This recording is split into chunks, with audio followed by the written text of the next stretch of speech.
주님 홀로 영광과 찬송 받아주시옵소서. 우리 찬양받기 합당하신 주님께 찬양과 영광의 박수를 올려드리기 원합니다. 더 큰 찬양과 영광의 박수로 주님 홀로 영광 받아주시옵소서. 아멘.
하나님의 말씀은요, 베드로전서입니다. 베드로전서 5장 7절로 9절 말씀입니다. 베드로전서 5장 7절로 9절 말씀, 우리 한 절씩 봉독하도록 하겠습니다.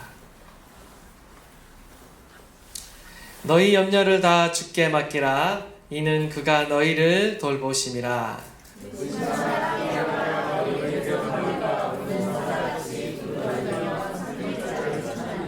너희는 믿음을 굳건하게 하여 그를 대적하라. 이는 세상에 있는 너희 형제들도 동일한 고난을 당하는 줄을 알미라.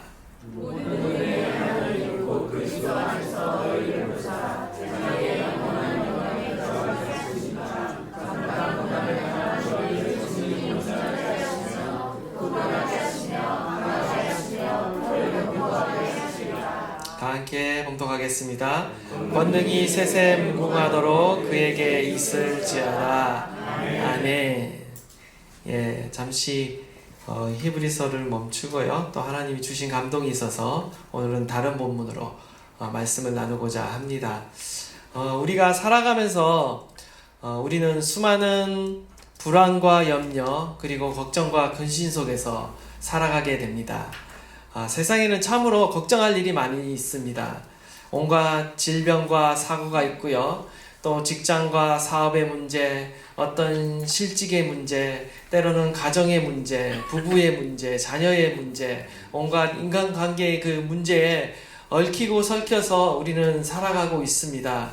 정말 우리 인간사의 끊임없는 문제와 염려 속에서 우리는 오늘을 살아가고 있다라는 거죠. 아마 걱정 중에 많은 걱정이 있겠지만요, 가정에서 경험하는 걱정 중 가장 중요한 이슈는 자녀의 문제가 아닌가 싶습니다. 자식 걱정이 가장 큰 것 같습니다. 청춘 남녀가 만나서 사랑을 나눕니다. 그리고 결혼을 하게 되고 자녀를 이렇게 갖게 되는데요. 그때부터 이제 본격적으로 걱정이 시작되기 시작하죠. 산모는 아이를 임신하고 16주인가요? 예? 40주. 40주예요? 네. 40주죠? 그죠? 내가 왜 16주라고 생각했어요? 16개월을 생각했는데. 죄송합니다. 40주를 이렇게 아이를 잉태하고 있는데요. 그 40주가 물론 행복하는 시간도 있지만 많은 부모들이, 저희들도 역시 이렇게 걱정을 하고 불안해하는 요소들이 있었습니다. 눈, 코, 입이 제대로 다 있을까 뭐 이렇게 걱정도 하고요. 잘 자라고 있을까 이렇게 걱정을 하게 되는 것이죠. 그러면서 이제 늘 하는 기도의 제목이 건강하게만 자라다오, 이런 기도를 하게 되는데요. 그래서 이제 무사히 아이를 낳았습니다. 걱정이 끝나는 것이 아니죠. 이제부터 다른 국면 안에 들어갑니다. 예전에는 건강하게만 자라다고 했는데 이제 좀 똑똑하고 공부도 잘하고 뭐든지 좀 잘하는 아이로 자라줬으면 좋겠다라는 그런 기대가 막 생기면서, 또 그 기대와 맞지 않은 것으로 인해서 여러 가지 또 갈등과 걱정과 이렇게 염려를 하게 되는데요. 잘 먹어도 걱정이고 또 이렇게 못 먹어도 걱정이고, 이래도 저래도 이렇게 걱정인 인생을 살아갑니다. 그리고 이제 완전히 이제 또 성장해서 또 어떻게 됩니까? 대학에 들어간 걱정이 생기고요. 또 대학을 또 무사히 또 들어갔어요. 그러면 또 걱정이 끝나나? 그게 아닙니다. 이제는 이제 취업 걱정을 합니다. 어떻게 취업하냐? 또 취업을 했어요? 또 끝나지 않더라고요. 이제 결혼, 좋은 배우자를 만나서 결혼해야 될 텐데 그 배우자 걱정을 하게 되죠. 또 배우자를 잘 만나서 결혼했어요. 끝나느냐? 또 아니죠. 또 아이를 빨리 가져야 되는데 또 걱정. 또 아이를 가지면 건강해야 되는데 또 걱정. 이게 끊임없는 어떤 다람쥐 채바퀴 도듯이 그 걱정과 염려 속에서 우리가 살아가게 되는 것을 봅니다. 목회학 상담 교수인 이광직 교수의 성경으로 불안 극복학이라는 책을 보면요, 사람은 누구나 불안과 두려움이 있다라고 말합니다. 그리고 이 불안과 두려움이 시작된 것은 바로 죄가 에덴 동산에 들어오기 시작함으로부터 시작되었다라고 말하고 있는데요. 인간은 이 불안과 두려움을요, 엄마의 그 뱃속에서부터 시작해서 무덤에 들어가기까지 우리는 이것을 평생 하면서 살아간다라는 것이죠. 자유로운 사람은 단 한 사람도 없다라는 것입니다. 근데 이 교수님이 하시는 말씀이 이 불안과 두려움이 항상 나쁜 것만은 아니다. 순기능도 있다라는 거예요. 역기능도 있지만 또 순기능도 있다라고 말하는데요. 몇 가지만 소개한다라면요. 순기능 중 하나는요. 이 땅에서 생존하도록 도와주는 역할을 한대요. 무슨 말이냐? 이 불안과 두려움이 어떤 사고를 미연에 방지하도록 도와준다라는 거예요. 어떤 위험들을요, 우리가 미리 감지하고 피하도록 도와준다라는 겁니다. 불안과 두려움이 있기 때문에 무모하게 위험한 상황 가운데 우리가 뛰어들지 않고 경계하고 방비함으로 살아남을 수 있다라고 이렇게 이야기하고 있고요. 또 하나는요, 이 불안과 두려움이 우리에게 회개를 촉구하는 그런 경고장치의 기능을 한다라는 거예요. 우리가 어떤 죄악과 악행을 저지르면서도 하나님을 두려워하지 않고 어떤 죄를 지으면서도 불안하지 않는다라는 것은요, 굉장히 위험한 것이죠. 오히려 하나님의 심판에 대해서 두려움을 느끼고 불안하고 걱정하고 하는 것이 오히려 우리에게 유익할 수 있다라는 것입니다. 우리가 망하지 않고 잘 살아갈 수 있도록 도와준다라는 거죠. 또한 이 불안과 두려움은요, 하나님을 경외하는 마음을 갖게 하고요, 또 경건한 삶을 살도록 이렇게 부정적이지만 그런 역할을 한다라는 것입니다. 또 반대로요, 이게 부정적인 기능, 역기능이 있습니다. 이 불안과 염려, 걱정과 근심이 너무 지나치면요, 어떻게 되느냐? 사람들이 너무 안정을 추구한 나머지 모험을 하지 않게 된다라는 것입니다. 우리가 성경에 보면 달란트 비유가 나오죠. 한 달란트 받은 종이 어떻게 했습니까? 실패의 불안과 두려움이 있는 거예요. 그게 너무 많다 보니까 어떻게 합니까? 그것을 그냥 땅에 묻어두는 일이 있게 되죠. 결국 하나님으로부터 책망을 받습니다. 무익한 종이다, 게으른 종이다, 이렇게 책망을 받게 된다라는 것이죠. 우리가 어떤 불안과 두려움이 너무 극심하면요, 사로잡히면요, 오히려 해야 될 일을 하지 못하고 또 마땅히 도전하고 모험해야 될 그 일을 하지 못하게 한다라는 것입니다. 또한 이 불안과 두려움의 부정적인 기능은요, 결국 우리가 도전하지 못함으로 인해 어떤 일이 발생합니까? 변화와 성장을 막을 수 있다라고 말합니다. 성경에서도 보면요, 이 세상 염려는 가시떨기에 떨어진 그 밭의 비유에 예수님께서 말씀하셨죠. 이 세상 염려가 많으면 하나님의 말씀이 막혀서 결국 결실을 하지 못한다, 열매를 맺지 못한다 라고 말하고 있다는 거예요. 결국 염려와 이 두려움을 우리가 극복하지 못하면요, 우리의 삶에 성장과 성숙은 일어나지 않게 되는 것입니다. 그래서 반드시 우리는 이 불안과 두려움을 극복할 수 있어야 됩니다. 가장 큰 문제는요, 이 불안과 두려움을 사단이 무기로 삼고 우리를 공격한다라는 것입니다. 불안에 취약한 사람은 사단이 틈을 탈 수 있는 그 여지를 이렇게 갖게 되고요.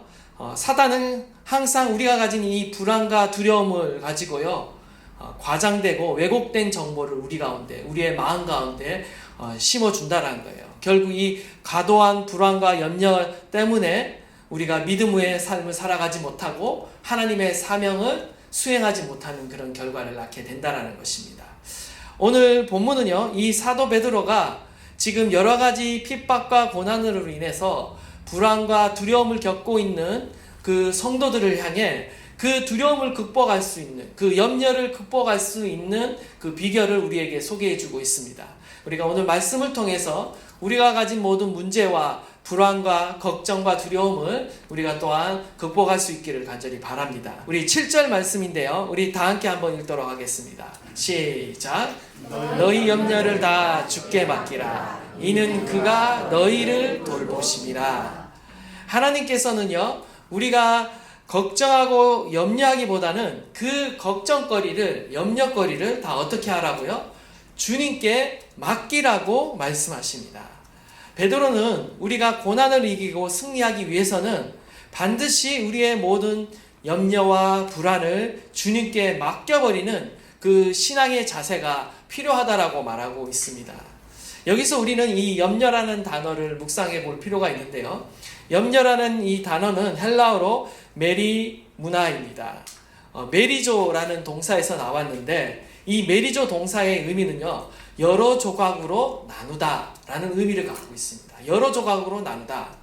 무슨 말입니까? 우리의 마음이 한 가지에 집중하지 이렇게 못하고 여러 생각으로 우리의 마음이 나뉘는 상태를 염려, 불안, 걱정, 근심이라는 거예요.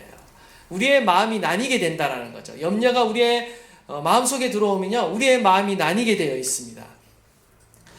성경에서 대표적인 염려와 걱정거리는 무엇이냐? 바로 의식주의 문제입니다. 예수님도 이를 잘 아셨어요. 그래서 마태복음 6장 25절에서 34절 말씀을 보면 목숨을 위하여 무엇을 먹을까? 무엇을 마실까? 몸을 위하여 무엇을 입을까? 염려하지 마라 라고 말하고 있어요. 우리의 의식주 문제가 우리가 평생 살아가는 삶에 있어서 우리의 염려거리가 된다는 것을 너무나 잘 알고 계셨던 거죠. 우리가 이 염려와 불안을 극복하지 못하면요, 결국 하나님의 나라와 의를 구하는 일에 실패하게 됩니다. 제자로서 예수님과 동행하는 삶을 살 수가 없게 되는 거예요. 먹고 마시는 문제, 이 의식주의 문제는요, 반드시 내일의 문제와 연관을 가지게 됩니다. 내일의 문제라는 것은요, 지금 당장 일어나지는 않았지만 장래에 먹고 사는 문제로 인해서 그것이 걱정이 돼서 계속해서 땅에서 재물을 모으는, 쌓는 일에만 몰입하게 된다는 거예요. 결국 재물의 신, 만몬의 신에게 우리가 사로잡히게 된다는 겁니다. 우리가 만몬에게 사로잡히게 되면요, 결국 하나님을 사랑하고 하나님의 나라를 위해 나의 마음과 몸과 시간을 드릴 수 없게 됩니다.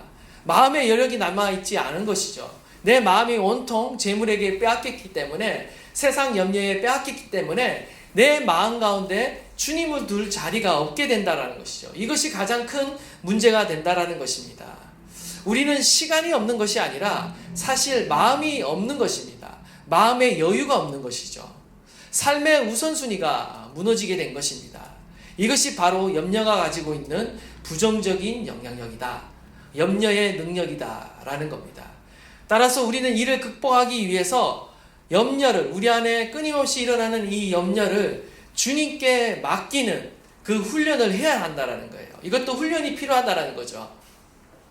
누가복음 10장 38절 42절을 보면 마르다와 이 마리아의 이야기가 나옵니다. 여기서 마리아는 예수님의 발치에 앉아서 예수님의 말씀을 듣고 있습니다. 이에 반해요, 마르다는 어떻습니까? 마르다는요, 이렇게 준비하고 섬기는 그 일 가운데 마음이 굉장히 분주했습니다.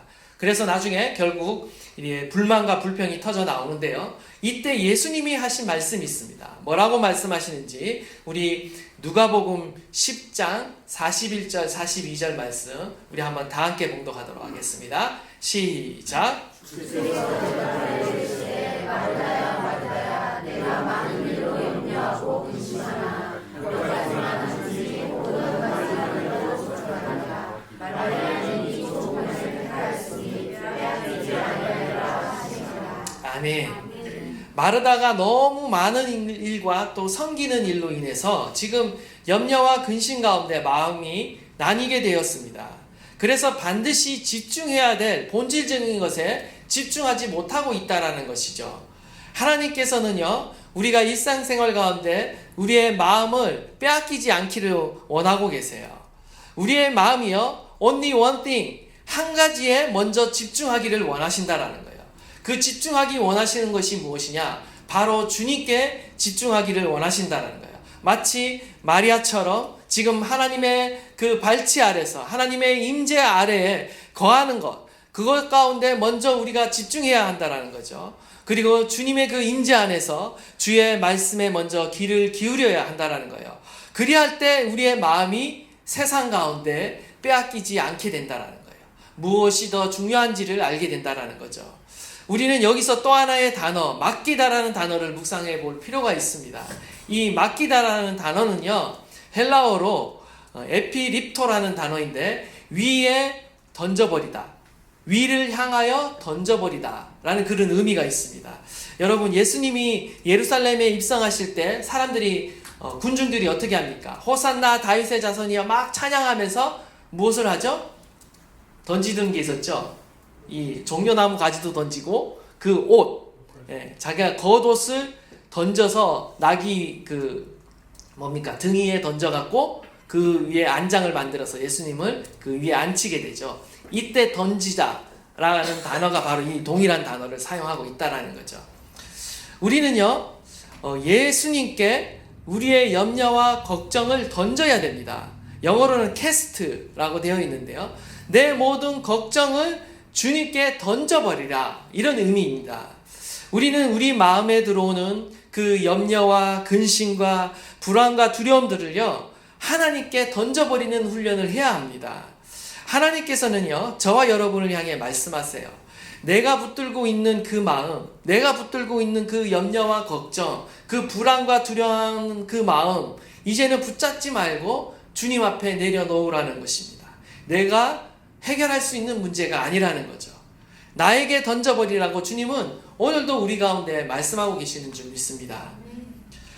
초기 선교사님들이 우리 한국에 와서 복음을 전할 때 있었던 에피소드입니다. 어느 한 선교사님이 차를 타고 이렇게 지나가고 계셨는데, 시골 노인이 한 분이 이렇게 무거운 짐을, 우리가 어릴 때 많이 보신 적 있을지 모르겠어요. 이렇게 짐 보따리 머리에 이고 많이 가잖아요. 뭐 요즘에 아이들은 뭐 못 봤을 것 같은데, 옛날에 이렇게 짐을 이고 가시는 분들이 참 많았습니다. 근데 한 노파가 이렇게 짐을 머리에 이고 지고 가니까 너무 이제 안타까워서 그 선교사님이 그 차에 이렇게 태워드렸어요. 근데 한참을 가다 보니까 이 백밀러로 보니까 굉장히 재밌는 장면이 연출되는 거예요. 이 할머니가 그 차에 탔는데 계속 짐을 이렇게 머리에 이고 있는 거예요.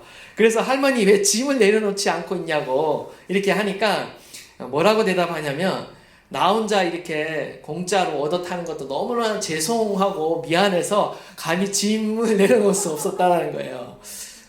재밌는 에피소드죠. 근데 마치 우리가 이러한 상태일 수가 있습니다. 우리는 주님 앞에 나와서 막 기도를 합니다. 우리의 모든 문제와 걱정거리를 주님 앞에 막 쏟아놔요.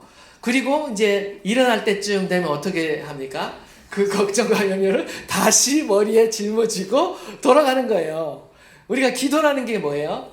주님께 내려놓기 위해서 기도를 하는 건데, 우리는 마치 기도하고 다시 그 걱정과 근심은 또 나의 몫이냐? 다시 짊어지고 가는 그런 우스꽝스러운 일들이 우리 가운데 벌어지고 있다는 거죠. 여러분이 야구 좋아하시는지 모르겠어요. 저는 뭐 그렇게 야구를 좋아하지 않습니다. 근데 이렇게 한 번 딱 야구장을 가봤습니다.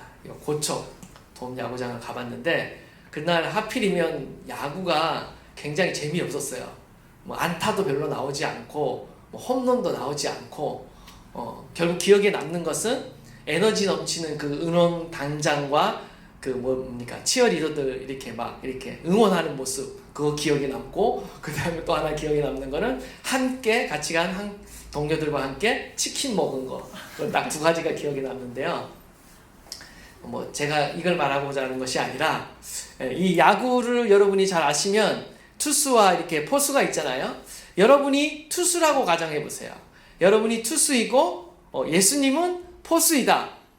내가 갖고 있는 그 걱정과 염려라는 그 공을 하나님께 던진다라고 생각해 보세요. 여러분이 던지면 어떻게 됩니까? 투수가 공을 던지면 더 이상 그 공은 이제 투수의 손을 떠났습니다. 이제는 포수가 이렇게 딱 잡을 일만 남은 거예요. 여러분이 걱정과 염려를 하나님께 기도로 던져드리면요, 그 순간 이제 여러분의 책임은 떠난 겁니다. 여러분의 손을 떠난 거예요. 그 걱정과 염려는 이제는 누구의 책임인가? 하나님의 책임이라는 거죠. 하나님께서 여러분의 염려와 걱정의 그 기도를, 간구를 들으시고요, 그것을 가장 선한 방법으로 때에 맞게 응답하실 것은 이제 하나님의 책임이라는 겁니다. 우리는 주님께 내려놓는 훈련을 해야 된다는 거예요. 하나님께 온전히 맡기고 던지는 훈련을 우리는 해야 한다는 것이죠. 그리할 때 어떠한 일이 벌어집니까? 주님께서 우리를 돌보신다는 거예요. 오늘 본문 가운데는 권고하신다라고 말씀하고 있는데요, 그 원뜻은요, 깊은 관심을 가지고 우리를 돌보신다라는 것입니다. 주님께서 우리를 돌보신다라는 그 믿음이 우리 가운데 있어야 하는 것입니다. 하나님께서 우리의 삶을 돌보고 계신다라는 그 믿음이 없는 자는요, 아무리 주님께 기도해도요, 그 걱정과 염려를 온통 내가 마음에 짐을 안고 살아가게 되어 있는 것이죠. 주님께 저와 여러분의 그 모든 염려와 불안과 걱정과 두려움의 그 모든 것을 주님 앞에 맡길 수 있는 저와 여러분 되시기를 간절히 소망합니다. 우리 시편 37편 5절 말씀과 우리 빌립보서 4장 6절 7절 말씀인데 우리 한번 다 함께 읽도록 하겠습니다. 시작.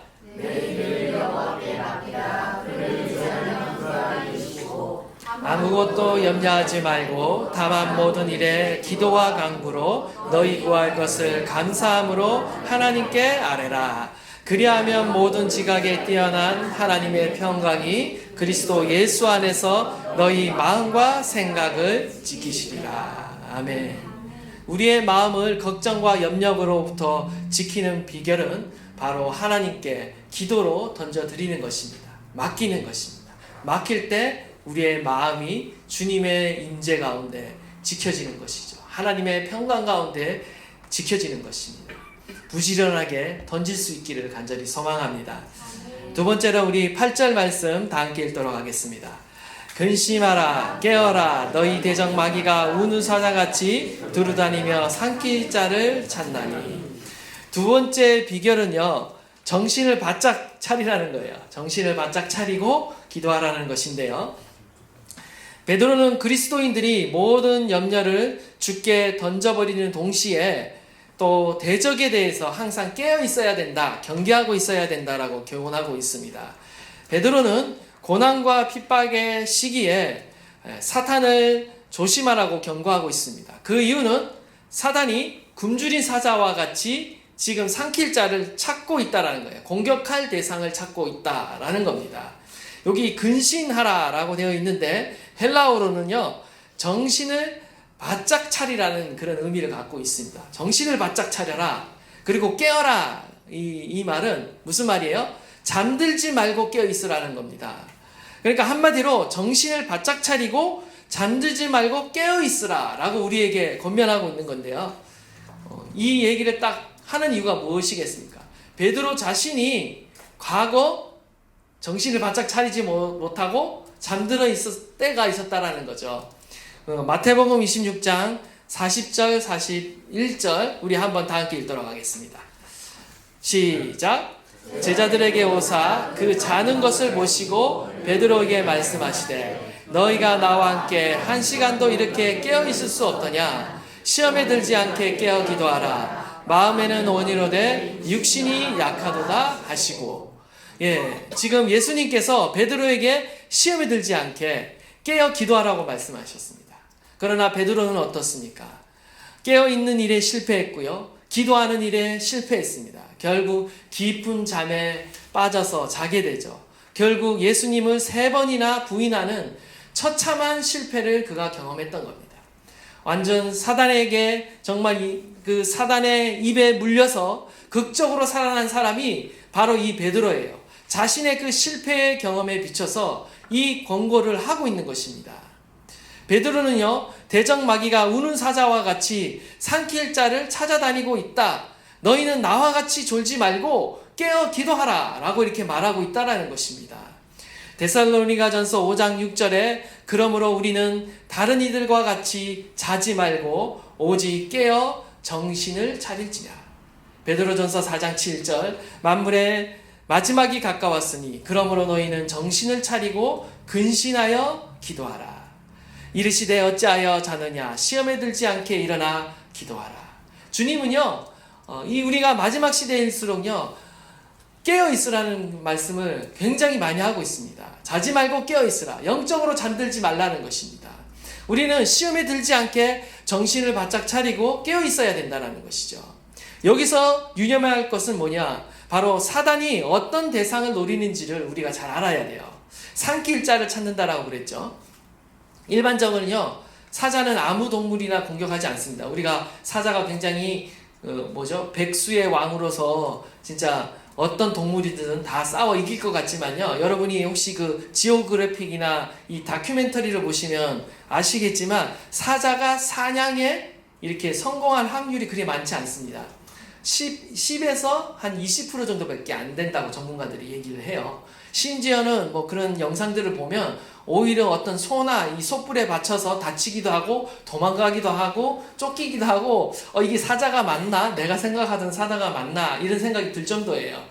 그래서 사자라는 동물도요 강하지만 아무 동물이나 잡아먹고 덤비지 않는다라는 거예요. 어떤 특정한 동물을 이렇게 노린다라는 거죠. 예를 들면요, 이렇게 물을 마시거나 먹이를 먹는데 정신이 팔린 그런 동물들을 공격하고요, 또 어린 동물들을 공격하고요, 또 무리해서 이렇게 떨어져서 낙오된 동물들을 공격한다라는 거예요. 우리가 언제 사단의 공격이 대상이 되느냐?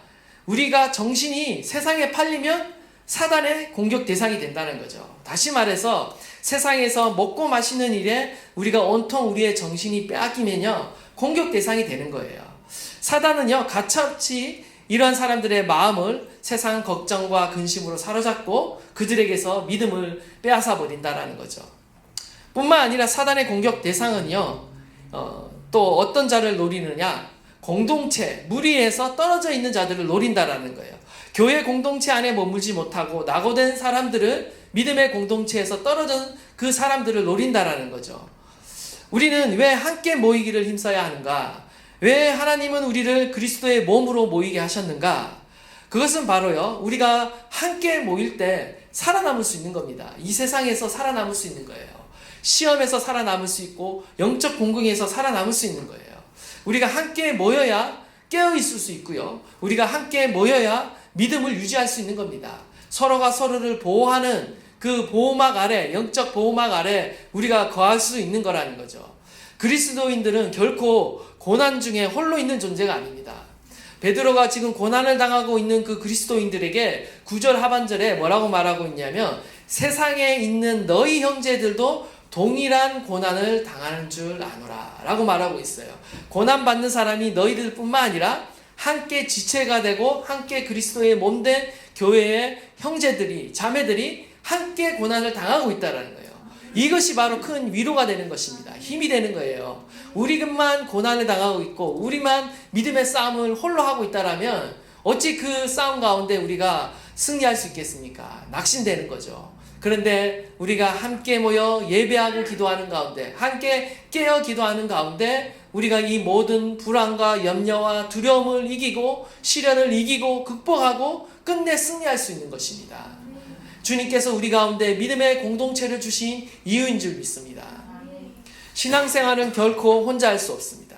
주님께서는 우리에게 믿음의 공동체로 함께 모일 때 우리가 온전해지도록 주님께서 우리를 불러주셨어요. 뭉치면 살고 흩어지면 죽는다.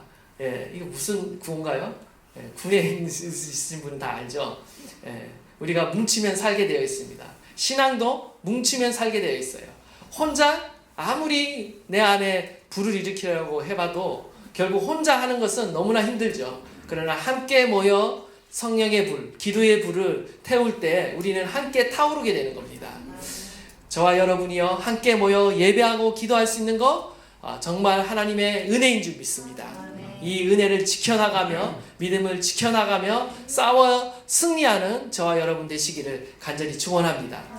마지막으로 마귀를 대적하라는 것입니다. 우리 9절 말씀 다 함께 읽도록 하겠습니다. 시작. 너희는 믿음을 굳건하게 하여 그를 대적하라. 이는 세상에 있는 너희 형제들도 동일한 고난을 당하는 줄 아니라. 마지막으로 우리가 사단의 공격을 막는 방법이 아니라 이제는 적극적으로 사단을 대적하라, 공격하라 라고 이야기하고 있습니다. 믿음을 굳건히 해서 맞서 싸우라는 것이죠. 사도 베드로의 이 서신을 받아보는 성도들은요, 지금 로마 네로 왕제의 박해로 인해 극심한 핍박과 고난 그리고 죽음의 위협 앞에 놓여 있는 자들입니다. 그 환경과 위험 앞에 그들이 믿음과 신앙생활을 포기했느냐? 전혀 그렇지 않다라는 거죠. 오히려 자신이 당하고 있는 이 시험이 사단의 시험인 줄 그들이 깨닫고요, 오히려 견디며 맞서 싸웠다라는 겁니다. 힘써 그 환경과 그 시련과 고난을 맞서 싸웠다라는 거예요. 우리의 신앙의 모습을 한번 돌아보시기를 바랍니다. 오늘날 우리의 신앙과 믿음을 약화시키는 것들이 참 많습니다. 수많은 문제들이 많다라는 거죠. 우리가 하나님 앞에 온전히 예배드리지 못하고 기도하지 못하도록 방해하는 것들, 그리고 수많은 합당한 이유들이 우리 가운데 있어요. 삶의 현실 가운데, 그리고 또 감정의 여러 이유들 가운데 우리는 정말 믿음을 포기해야 될 수많은 이유들을 가지고 살아가고 있다는 거죠. 근데 어떻게 해라는 거예요? 지금 초대교회 성도들처럼 낙심하고 좌절하고 무기력하게 그냥 앉아있는 것이 아니라, 주저앉아 있는 것이 아니라 맞서 싸우라고 말하고 있는 것입니다. 예배하지 못하게 만드는 환경, 기도하지 못하게 만드는 상황들, 나의 믿음을 떨어뜨리는 그 모든 여건들을 그냥 내버려 두지 말고 어쩔 수 없다라고 핑계 삼지 말고 마귀를 대적하라는 것입니다. 그 환경을 맞서 싸우라고 말하고 있는 거예요. 싸워 이겨라고 말하고 있는 것입니다. 때로는요, 우리가 가진 그 문제 앞에 우리의 어떤 그 피곤함을 맞서 싸워야 되고요. 때로는 우리 삶의 그 분주함을 맞서 싸워야 합니다. 때로는요, 우리 가운데 다가오는 수많은 영적인 그 공격을요, 그냥 맞서 싸워야 된다라는 거예요. 오히려 정면으로 맞서 싸울 때, 주님 앞으로 더 적극적으로 가까이 나갈 때, 오히려 원수 마귀는 두려워서 떠나가게 된다는 것이죠. 우리가 주저하고 물러나면요, 사단이 더 적극적으로 우리를 공격하게 되어 있습니다. 오히려 믿음 위에 굳게 서서 우리가 담대하게 맞서 싸울 때 원수 마귀가 떠나간다라는 것입니다. 야고보서 4장 7절입니다. 그런즉 너희는 하나님께 복종할지어다. 마귀를 대적하라. 그리하면 너희를 피하리라. 우리가 오히려 담대하게 예수의 이름으로 맞서 싸울 때요, 원수 마귀가 떠나가게 되는 줄 믿습니다. 주님 안에 승리가 있습니다. 저와 여러분과 함께 하시는 그 주님을 우리가 믿음으로요, 담대하게 나가 맞서 싸우시는 믿음의 용장들이 될 수 있기를 간절히 축원드립니다. 아멘. 항공 운항기 개척기에 일어난 일입니다. 한 조종사가요, 비행을 하는데 기내에 이렇게 쥐가 있어서 갉아먹는 소리가 들린 겁니다. 오늘날에는 이런 일이 있을 수 없지만 초창기에는 이런 일이 있었던 것 같습니다. 만약 이 쥐가 주요한 어떤 케이블과 조종장치를 다 물어뜯을 경우 심각한 기체의 결함으로 인해 추락하는 사고가 벌어지겠죠. 설상가상으로 지금 비행기가 이미 출발지로부터 2시간이나 이렇게 멀리 날아온 상황 가운데 이런 일이 벌어진 겁니다. 기장이 그 순간 이렇게 고민하다가 기지를 발휘하게 됩니다. 이 설치류인 쥐는 땅 위나 땅 밑에서만 살 수 있지 하늘 높은 곳에서는 살지 못한다라는 것을 알고 어떻게 하냐면요, 고도를 더 높이 올라간 거예요. 비행기의 고도를 더 높인 겁니다. 2만 피트 상공까지 이렇게 높이게 되었는데, 그렇게 되자 2시간 후에 어떻게 되느냐, 이 쥐가 고도를 높이니까 결국 죽게 된 거예요. 그래서 그 비행기가 안전하게 착륙하게 되었다라는 겁니다. 우리가 가진 문제, 우리가 가진 염려와 걱정거리가 마치 이 쥐와 같다라는 거예요. 우리의 마음을 사정없이 갉아먹는 것이 이 걱정과 염려의 쥐라는 것입니다. 우리의 심령을 병들게 만들죠. 이때 우리는 어떻게 해야 되느냐? 조종사와 같이 하면 된다라는 거예요. 쥐가 쥐를 잡기 위해 어떻게 해야 되느냐? 고도를 높여야 된다는 거예요. 공중으로 더 높이 올라가야 된다는 거죠. 뜨거운 기도를 통해서 하늘 보좌에 계신 그 하나님 앞으로 우리가 더 가까이 올라가면 올라갈수록 어떻게 되느냐? 우리의 걱정과 염려라는 쥐는 죽게 되어 있다라는 것입니다. 저와 여러분이 가진 인생의 모든 염려를 주님께 맡길 때, 주님께 드릴 때 이러한 일이 일어난다라는 것입니다. 어떻습니까? 지금 여러분이 갖고 있는 그 염려와 걱정과 두려움을 주님께 맡길 준비가 되어 있습니까? 오늘도 그 믿음의 고도를 높이며 하늘 보좌 앞으로 우리가 담대히 나아가게 될 때, 우리가 정신을 바짝 차리고 주님 앞에 기도로 나가 맞서 싸울 때 그 걱정과 염려와 두려움은요, 우리 앞에서 아무것도 아닌 것처럼 다 떠나가고 우리는 믿음으로 승리하게 될 줄 믿습니다. 아멘. 저와 여러분이 바로 이러한 믿음의 사람이 되기를 간절히 축원드립니다.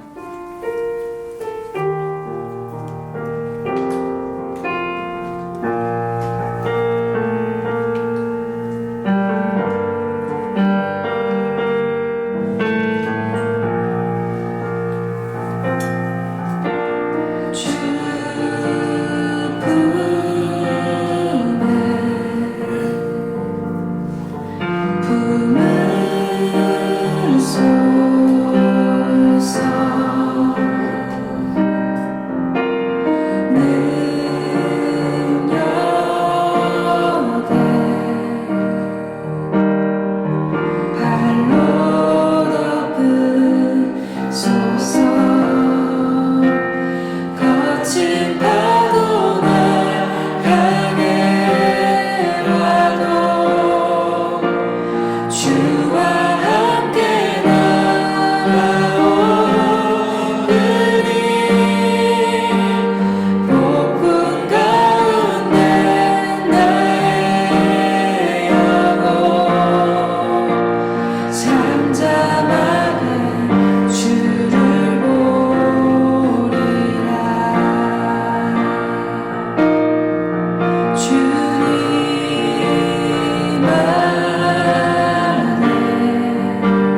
심판도 날 향해 와도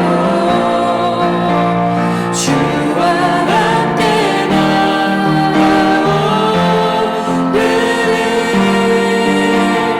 폭풍 가운데 나의 영혼 잠잠하게 주를 보리라 내 맘이 힘에 겨워 지칠지라도 주님 나를 지켜주시네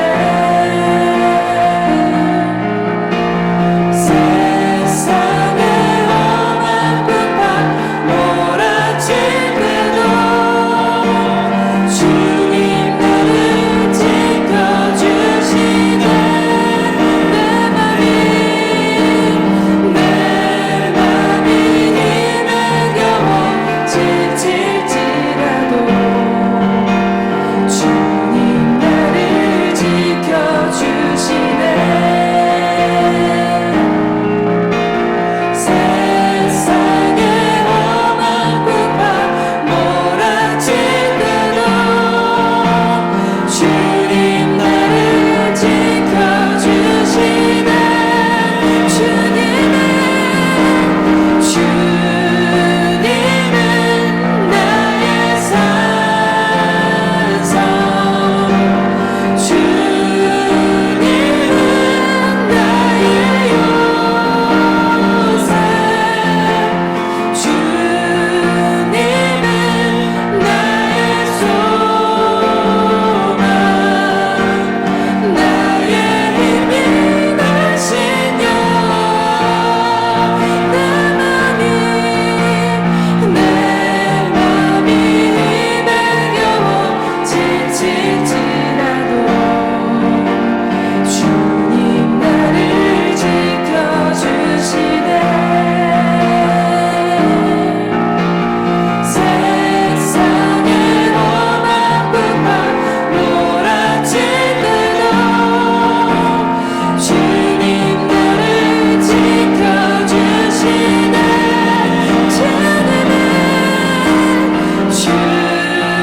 주님은 나의 산성 주님은 나의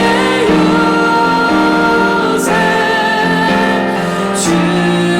주님은 나의 소망 나의 힘이 되신 여호와 주님은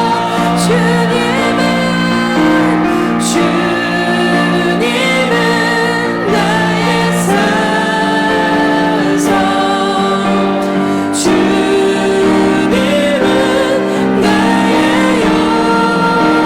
요새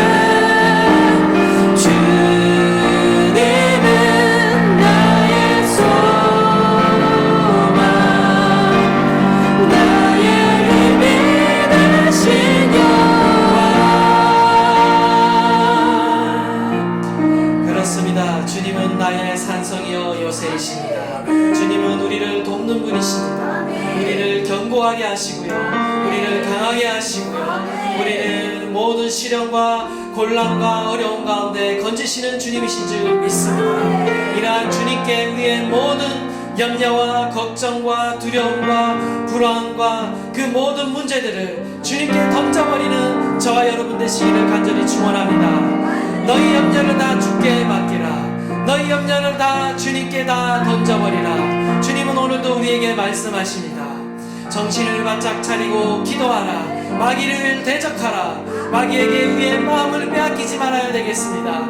하나님, 오늘도 주님을 신뢰함으로 하나님 주님께 우리의 모든 염려와 걱정과 근심을 맡겨드립니다. 주님 받아주시옵소서. 주님 받아주시옵소서. 하나님 믿음으로 주님께 온전히